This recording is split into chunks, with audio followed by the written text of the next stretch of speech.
الفكرة المعرض هي أنا أكتب على جدران الوطن العربي، كتبت على جدران دمشق وبغداد وتونس والمغرب ومصر، الآن أكتب على جدران عمان. هاي الفكرة مأخوذة من الجدار العربي وتأثيراته. بعدين بهذا الجدار في كل مكان أشتغله بمسحات سومرية، يعني أعرق الجدار بأوفاق بطلاسم بذكريات طفولة، وكأنما هذه اللوحات عبارة عن لقى أثرية، عن لوحات قديمة كانت تحت الأرض، فأخذها وأعطيها تنظيف وصيانة وتكون بهذه الشكل. يعني بالضبط حتى أفهم المستمع والمشاهد الكريم أنه أنا أبحث على الجدار، أبحث في داخل الجدار وأهذب وأشيل الأشياء القديمة وأحفر حتى أطلع ما موجود في هذا الجدار من ذكريات ومن رسوم ومن أوفاق وطلاسم وإلى آخره.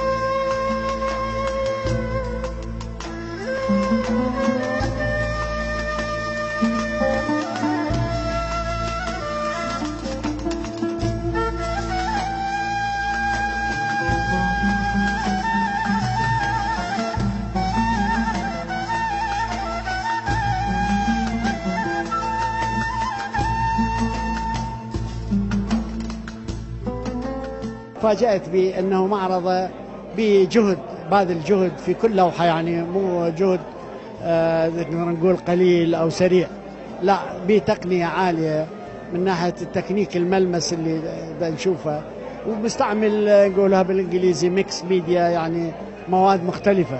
لكن الصعوبة أنه شلون يمرر اللون بهذه المواد، هذا فشي صعب، وقدر ينجح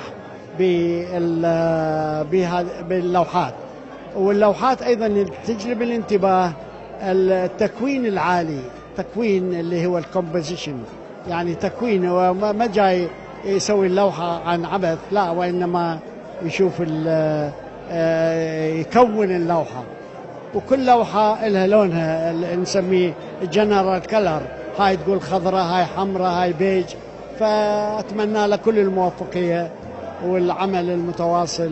الرجل كان يعطي الكثير من إبداعه للفن التشكيلي العراقي، انتقل من مرحلة المحلية إلى العربية، وصل نتاجاته الإبداعية التشكيلية إلى مسافات طويلة وبعيدة، كلها كانت ناجحة، وخصوصا النتاجات الأخيرة اللي وصلها إلى تونس كانت يعني انطلاقة كبيرة لجهوده الإبداعية التشكيلية.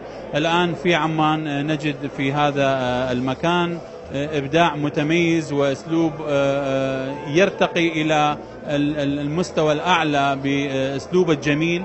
حقيقة أنا متفاجئ ببعض اللوحات اللي دا أشوفها قدامي، حجزت لوحة لأنه أنا كلش أحب مطيع وأحب أسلوبه وأحب أخلاقه.